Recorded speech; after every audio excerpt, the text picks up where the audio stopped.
Hi everybody, and welcome to your monthly reading by sign. Today we're taking a look at, well, there's Pluto, so that might be an influential planet for you this month. Which sign, please? All right, Pisces. Pluto is the planet of death and transformation, also wealth. So let's see what is in store for Pisces. I'm going to use this deck actually.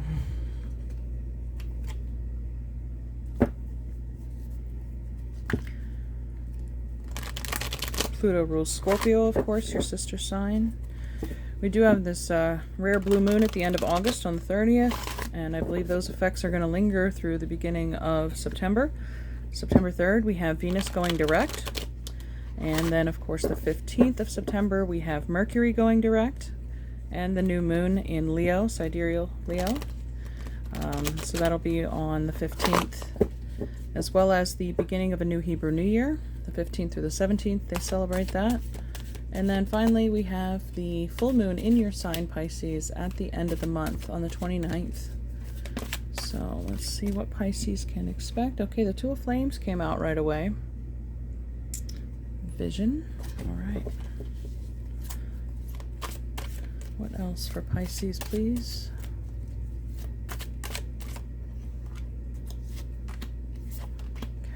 Let's see what's underneath your deck here.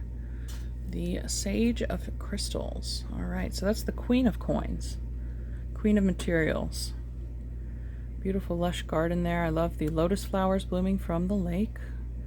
Having overcome some difficulty, some time it takes to get through that darkness before you come out with this beautiful bright crystal, this glimmering crown. But something hard work has paid off here. The vision you've had has materialized. Next, we have the Nine of Cups. Yeah, you got a wish this month. Wish come true. Perhaps you manifested under that blue moon on the 30th, and by your full moon on the 29th of September, it's come through for you. The Eight of Flames, Eight of Wands. So rapid movement, achievement, and change. Messages going out too. You could have quick communications with others, and karma, number 20. All right, so it's interesting that I focused on these lotus flowers, right, here in the background. And now we have the number 20, the Judgment card.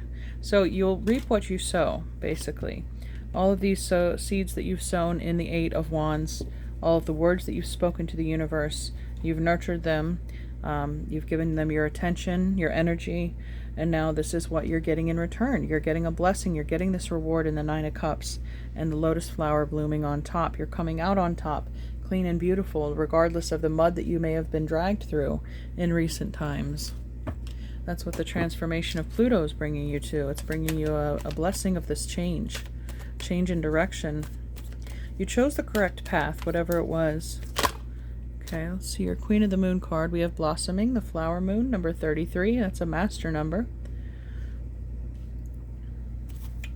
of achievement there. And then underneath we have the Wolf Moon, Hunger, number 29. So again, we have two moons, one of them surrounded by this blue background.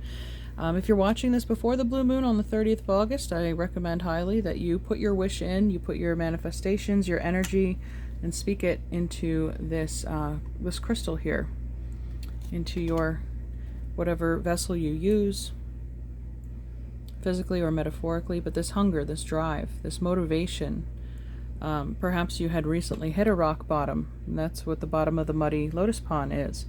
But the hunger and the drive of the flames has pushed you forward into achieving whatever goal this is. But you're blossoming like the lotus. You've learned your karmic lessons. You've overcome them. You're reaping the rewards of that now. Maybe breaking free of a karmic cycle. You felt maybe you were stuck on a hamster wheel of life, and now there's a breakthrough. There's something, a deviation, a change in direction.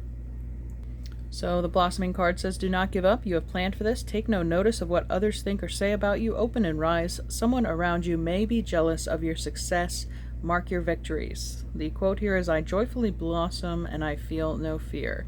There is a time to blossom. We plant seeds, physically and metaphorically, so they will blossom into what we intend. Perhaps the journey has been a long and hard one, but we shouldn't give up, especially if we are close. Fear is usually the thing that prevents flow and blossoming. Fear of failure, fear of success, fear of change, fear of what people think. I could go on, but I know if we can release the useless fears and begin to enjoy the growth and eventual blossoming, it will be all worthwhile. Companion stone or metal is ruby. So enjoy the process, enjoy the journey. Be thankful for the hungry times, because that's what has motivated you to go beyond this wall, to break out of the cycle of hunger or lack. So the journey they spoke of, right? That's actually the name of this oracle deck here. Enjoy the journey. I think there will be a lot of reflection here, looking back, and then you can say, yes, I was thankful that happened. It was terrible in the moment, but I am really glad this event happened to me, because it put me on the right path. It put me in the right mindset. Okay. The process. Okay, yeah, fall in love with the process. And there's a path there. You're writing your future. You're scripting it into being. We have alignment. You are in alignment now. Like I said, you're on the right path. Maybe you weren't. I mean, this is not a line. This is a circle, right? If you're going around, and now you're free to go forward on this direct path. And one more for us. Receive. Yep. Receive your wish. Receive your blessing. Look at that earth, right? The way it's kind of shining. It's very similar to the way that this Queen of Coins is also kind of holding this globe in her hands. You've got the whole world in your hands. Like, the world is your oyster. You can do whatever you want with it. But also we have this, looks like a solar corona, like you get during a solar eclipse. And we do have that coming up August 13th. That could be a very magical gateway for you as well. All right. And underneath we have inspiration.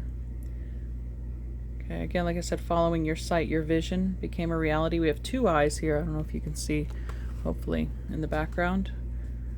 And there's the third eye. All right. Having clear vision, the clarity. It's like a light bulb moment. And even like this light beam coming down on this Nine of Cups figure. You know, in the cartoons, they have a light bulb illuminate above them when they have an idea. It's just this wisdom that you're going to be bestowed with. This hindsight and retrospect. So speaking of wisdom, let's see what the Mystical Wisdom deck can offer us.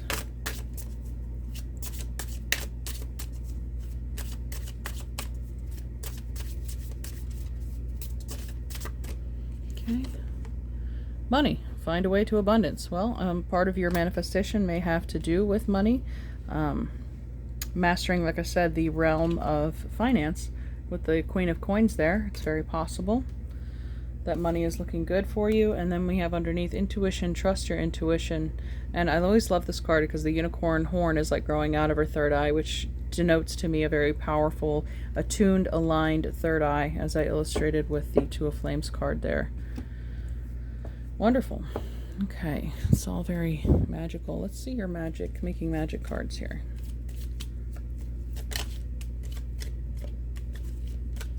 One more. Okay, two more. All right, get this out of the way.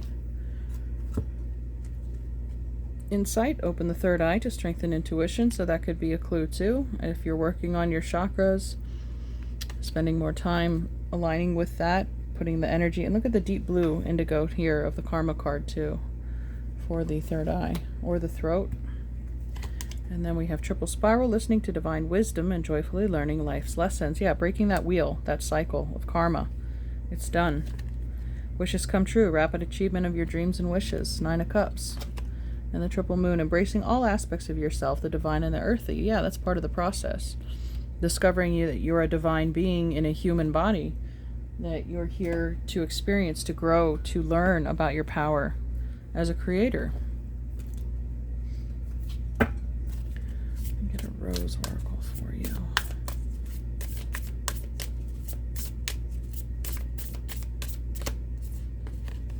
Brotherhood of the Rose, sacred masculine, honor, protection, and support. Okay, so you have support of a masculine energy in your life. Let's take a look at you could be your spirit guides too, if you have a masculine spirit guide. They're definitely supportive of this achievement. They want to tell you congratulations, good work. They, really put their faith in you to overcome. Thankfully you did. All right, breath, Numa, number 36. So the breath is the air, right? I speak as I create, and I already mentioned the throat chakra. That's what abracadabra means. So using your breath, using your speech to plant those seeds that we talked about, or to break the spell of whatever kept you in this cycle. The card is Inspiration, Presence, and Life Force. There is no more direct way to practice alchemy than to study Pneuma. We all have access to the mystical phenomena known as the breath. It occurs at every moment, gracing us with the gift of existence upon the physical plane. If alchemy, as is suggested in this book, is the merging of physical and mystical, then this card serves as an ever elegant bridge. It is the magical within us, the expanding and generating life force that animates our life. This card may appear simple, but it's not. No matter how advanced you are in studying the breath, if you heed the message of this card, you will find it has more to teach. Bow to it, and all at this very moment you will discover the work revitalizes itself. New space opens. Pneuma is your lifelong alchemical ally, stating its love with every inhale and exhale. When the Pneuma card appears, it is a call to make room, to expand and soften the approach to the work. The other cards present in the reading may benefit more from spaciousness too. So yeah, there's definitely expandedness here. Expandedness. We mentioned the world showing up several times, right? So opening new doors to another journey. This could definitely have your voice reaching more people, traveling farther in the world, having more of an impact. Whatever it is you choose to do with this manifestation or with this lesson that you have come out with.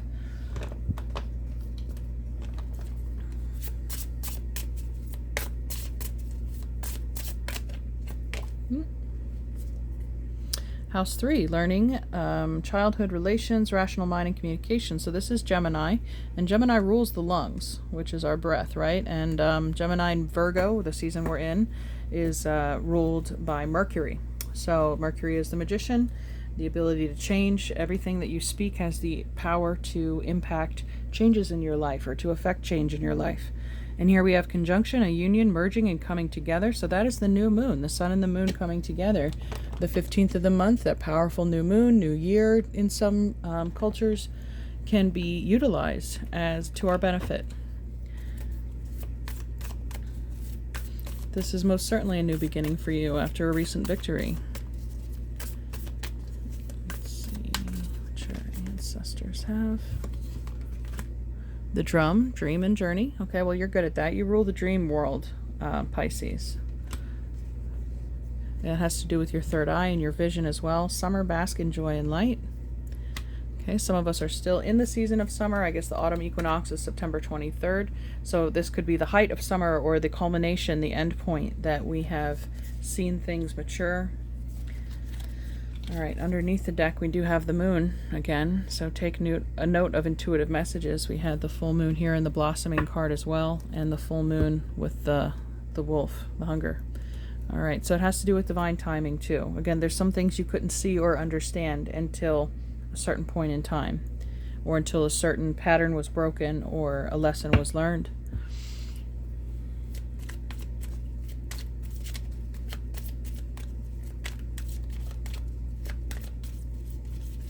Any Lenormand messages? We have the Tower, the Cranes, and the Anchor. Okay. And underneath we have the Tree of Life. That's a manifestation pathway too, as above, so below, from, heaven down to earth. But yes, a building, something strong, stable. Whatever you are working on establishing now isn't going to go anywhere anytime soon. It'll be a long-standing legacy or foundation. Whatever it is that you're working on is not temporary. It's meant to last a very long time and influence generations to come. I did not get your animal card yet. Let's see which animal medicine you need here. Pisces. September. Pisces. All right, the horse, number 35. All right. Let's see what's underneath the frog. 38. All right. All right, so the horse's title is Power, mighty horse, power to run across the open plains or to bring the vision of the shields dancing in purple dream rain. I mentioned dream and journey in the drama as well, and there's a story here included with the horse in Native American folklore. So the story goes, Dreamwalker, a medicine man, was walking across the plains to visit the Arapaho Nation. He carried with him his pipe. The feather tied to his long black hair pointed to the ground, marking him as a man of peace. Over the rise of a hill, Dreamwalker saw a herd of wild mustangs running toward him. Black Stallion approached him and asked if he was seeking an answer on his journey. Black Stallion said, I am from the void where answer lives. Ride on my back and know the power of entering the darkness and finding the light. Dreamwalker thanked Black Stallion and agreed to visit him with his medicine was needed in the dream time. Yellow Stallion approached Dreamwalker next and offered to take him to the east, where illumination lives. So here we have the darkness. The moon showed up. I mentioned the darkness of the pond of the lotus, and now we're going to the east, where the sun lives. The sun shining here, the corona of the sun back there. This Eight of Wands even looks like a sun.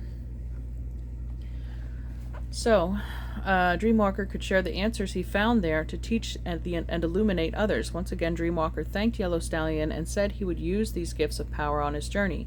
Red Stallion approached, rearing playfully. He told Dreamwalker the joys of balancing work and heavy medicine with the joyful experiences of play. He reminded Dreamwalker that he could better hold the attention of those he taught when humor was integrated into the lesson. Dreamwalker thanked him and promised to remember the gift of joy. Dreamwalker was nearing his destination. The Arapaho Nation was close at hand. White Stallion came to the front of the herd. Dreamwalker mounted White Stallion's back. White Stallion was the sacred carrier for all the other horses and represented wisdom and power. This magnificent horse was able to embody the balanced medicine shield. No abuse of power will ever lead to wisdom, said White Stallion. You, Dreamwalker, have made this journey to heal a brother in need, to share the sacred pipe, and to heal the Mother Earth. You have the great knowledge through humility that you are an instrument of great spirit. As I carry you upon my back, you carry the needs of the people on yours. In wisdom, you understand that power is not given lightly, but awarded to those who are willing to carry responsibility in a balanced manner. So they say, what, with great power comes great responsibility? So as you come into your power, now you have a responsibility to share and disseminate that with others. Teach them how to overcome. And what can you do with this newfound power? The power of your voice, the power of your breath. Dreamwalker, the shaman, had been healed by the visit of the wild horses and knew that his purpose in coming to the Arapaho was to share these gifts with them. In understanding the power of horse, you may see how to strive for a balanced medicine shield. True power is wisdom found in remembering your total journey. Wisdom comes from remembering pathways you have walked in another person's moccasins. Compassion, caring, teaching, loving, and sharing your gifts, talents, and abilities are the gateways to power. And this is part of the process too, right? Remembering where you've come from, the roads you've traveled to get where you are today. And the different colors of the horses, they are the colors of the medicine shield: black, white, red, and yellow. And coincidentally, those are the same colors that in alchemy they use in the alchemical process. There's black, then white, then yellow, then red. These came in a different order, but I also did a pick a card on Alchemy Day. It was back in February. It's under my pick a card playlist if you want to check it out. If you're drawn to one of those, might be a message in there for you. But let's go ahead and wrap this up with some angel cards.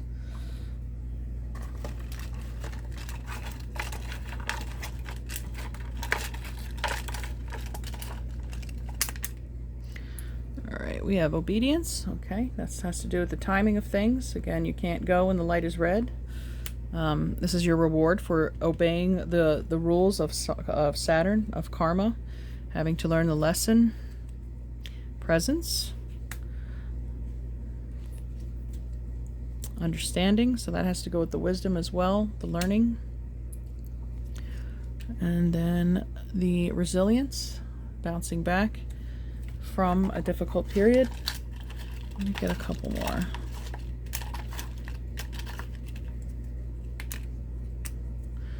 Okay, we have celebration. Yeah, something to celebrate. Definitely when you get a wish come true, when you've successfully manifested or learned a lesson and graduated, it's definitely time to celebrate. We have synthesis. That has to do with transmutation of the dark into the light, being able to integrate those dark moments into a beautiful moment of understanding. Yeah, great respect. This imagery here in the Brothers of the Rose, they're also bowing their head to you. Spirit is recognizing and respecting your achievements. And I think as you respect yourself, others will respect you. And truth, yeah, you're living your truth. You're in alignment. You're embodying truth of what it takes to reach the level you have. All right, thank you so much, Pisces. Congratulations on your transformation. Your journey is worth it. Keep going if it's not quite there yet, but I hope you enjoyed this reading. Take care, and we'll see you next time. Bye.